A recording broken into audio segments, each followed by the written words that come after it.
while the Titans tried to figure out who the heck was going to coach their team. And now the Titans get their second choice for head coach, and now the Preds can't win a game. Why can't these two organizations that we love so much, Johnny, be good at the same time? Have you not been paying attention for the last 30 years? The Preds and Titans are good and bad, but never good at the same time. Before you fly off the handle, Johnny, take a deep breath. Ha, ha, ha, ha, ha. Does someone somewhere have a voodoo doll collection of this roster? As always, not helping. I guess the season's over. So, sit down silence. That was the plan. Why does it say placed on waivers? Nothing said. I have to talk about dumb moves and a Pets front office. What the hell did I just watch? Do I really need to be here for this at this point? I'm not having flashbacks to Game 4 against the Canucks last spring. At this point, Johnny, you can just splice together old intros. Cue the intro.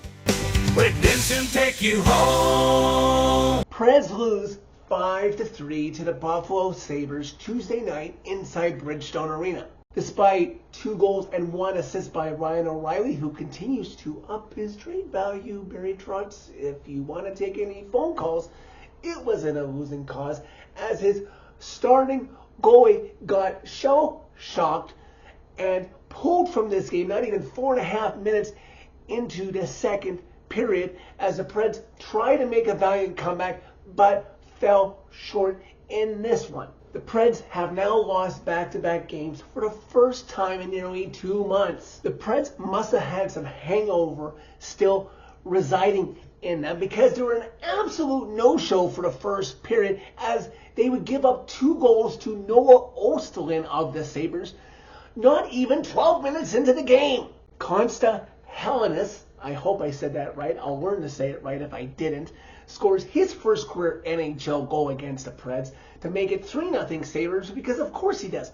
Rookies, when they play against the Preds, if they haven't scored yet, always seem to score their first career NHL goal. That and Leon Draisaitl getting a goal in every single game he plays against the Preds. Yes, I know the Preds aren't playing the Oilers, but I still have angry residual feelings about that. Sabres would outshoot the Preds 13-8 after the first period, still lead 3-0. Not a great start by one Juuse Saros. Bruno is generous and gives leash to Juuse Saros to start the second period. Well, that leash was short-lived, because he gets yanked after not even 4.5 minutes into the second period when Tage Thompson scores from in close. Another goal that Saros probably should have had. His night is over. Saros goes to the locker room, and Justus Annunen will play the rest of the way. And for some reason, it's like a completely different team decides to show up after that goalie pull and being down 4-0, because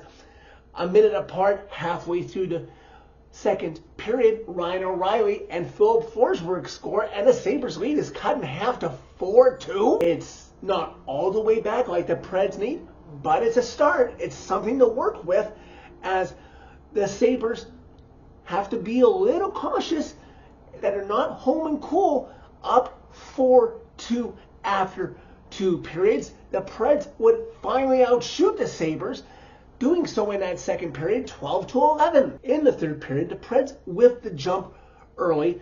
Perhaps the Sabres' legs are finally catching up with them to the Preds' favor, because the Sabres are playing on the second half of a back-to-back after playing in Carolina on Monday. Preds building some momentum early in the third period, which would lead to a significant edge in shots on goal between the Preds and the Sabres in that third period alone, and it would culminate in an on-man rush. Good transitional play from the Preds into the Sabres zone, with Ryan O'Reilly, Luke Evangelista, and Philip Forsberg passing it back and forth, and it would end up back on Ryan O'Reilly's stick, who would risk a shot that would beat Alex Lyon, and all of a sudden, late into the game, much later than you would have liked it to, the Preds are within 1 goal. Preds would push, but when you put so much room between you and the finish line to start with, you're bound to come up short.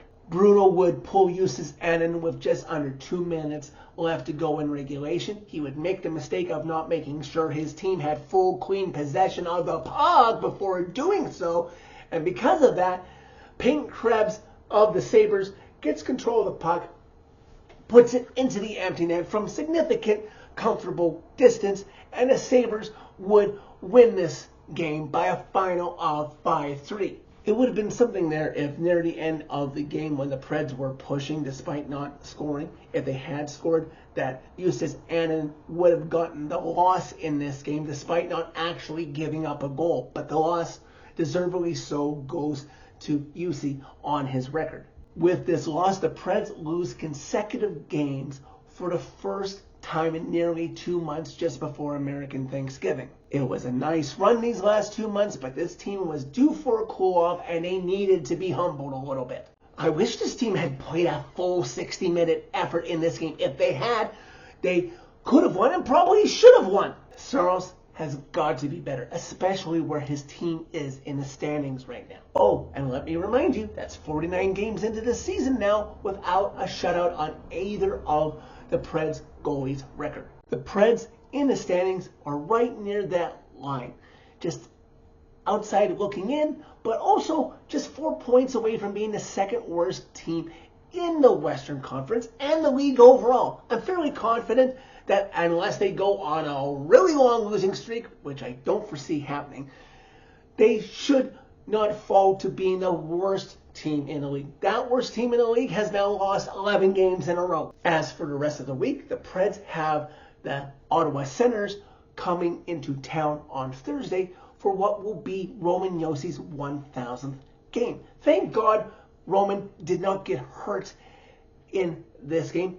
From whatever I can tell, I haven't seen anything on X that would tell me otherwise, and I hope his Preds teammates will rally around him and make his 1,000th game on Thursday a W. I want to see a packed house inside Bridgestone Arena on Thursday, honoring one of the greatest Preds of all time, much less modern era. I will not be able to watch that game live on Thursday, but I will do a Preds fan reaction. As always, it is my mom's birthday, so priorities, of course. Then the Preds finish off this 3-game homestand on Saturday and a matinee tilt against the Utah Mammoth. Your guess is as good as mine as to what will happen in that game. So that's it for this video. Thank you very much for watching. As always, click a like if you like this video. Click subscribe if you really liked it. You can find my social media and interact with me during every Preds game by clicking on a channel name. Tell all your friends about redemption. Everyone deserves a chance at redemption, especially a team that has lost 2 in a row for the first time in nearly 2 months. That was a nice run. Don't miss your chance to witness redemption.